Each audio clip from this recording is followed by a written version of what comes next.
Hello, this is Mark Hicks with North American Fishermen. I've got a little tabletop project for you I think you're going to like. It's going to be about making what I call a kinder culling device. Now, the most popular culling devices in use today consist of a float. They have different colors so you can tell which one is which with the clip on the end. And I've used these for years. They work great. You clip your fish on, throw them in the live well. If you have several fish in there, you can just grab the float that has the smallest fish, the one you want, pull it out. You don't have to stir around in your live well and disturb the rest of the fish. You can make the switch very quickly and get the fish back in. It's easier on your fish, and it saves you tons of time, especially if you're having a good day and you're catching a lot of bass and you're doing a lot of culling. Now, the downside with this type of system is the clip itself. It's basically a large safety pin that you run up through the soft tissue behind the jaw of a fish. You poke a hole in there, you bring it out, and then you clip it on. I'm sure the fish recover from that all right, but there's just something about poking holes in the fish I love to catch that doesn't sit well with me. So I learned how to make a kinder culling device from a pro. He lives in Ohio. His name is Michael Simonton. He fishes the Bassmaster Elite Series. And he's taught me a way that you can make a float system that will not harm the bass, won't put any holes in them. Here's how we're going to do it. Okay, the first thing you're going to need is some type of a float. Now, if you already have a float type culling system, you can steal the floats from it. That's what I'm going to do. And a nice thing about that is I can also steal this clip, which I'm going to use in my final culling system. If you don't have a clip like this, you could use maybe a snap swivel, an oversized snap swivel. That'll work too. Another thing you're going to need is some grass trimmer string. Now make sure you get the round string. Some of it is square and has 4 sharp edges, and you don't want that rubbing against your bass. So make sure you get the round string.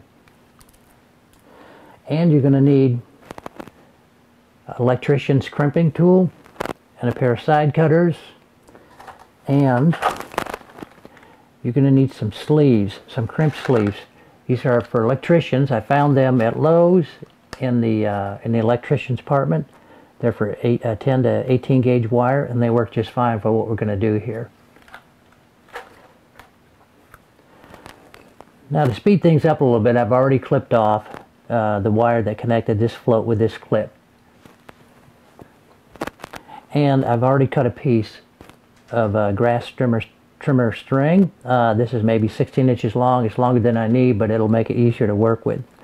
First thing you do is slide the string through one of the crimps. Then you slide on your float, and then you slide on the clip. Okay, I've run this through here. I'm going to just run the end of that loop right back through. Make a nice loop, not too tight because I want to give that a little bit of freedom to move around. And I'm going to crimp it on with the electrician's tool. 2 nice crimps will do the job.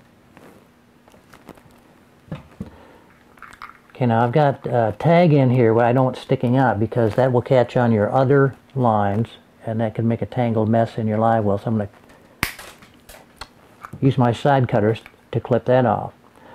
Okay, now the other end we're going to do the same thing, only we're not going to add anything. We're going to put the crimp on, and we're just going to run the line back through, and this time we're going to make a much smaller loop. There we go. And we're going to do the same thing. We're going to crimp this on.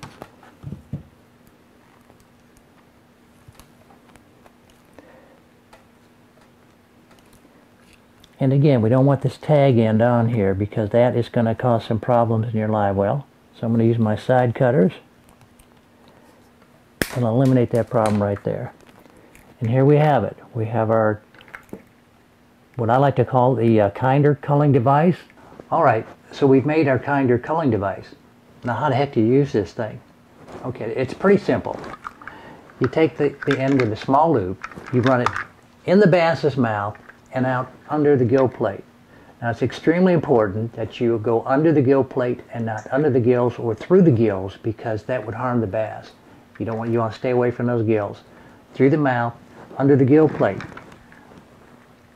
Then you take the small loop, you put it on the clip, and you clip it up. And there you go. You've got your float, you got your fish securely hooked, and you didn't have to put a hole in them.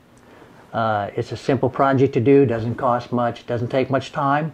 I think you're going to like this, and I know the fish are going to like it.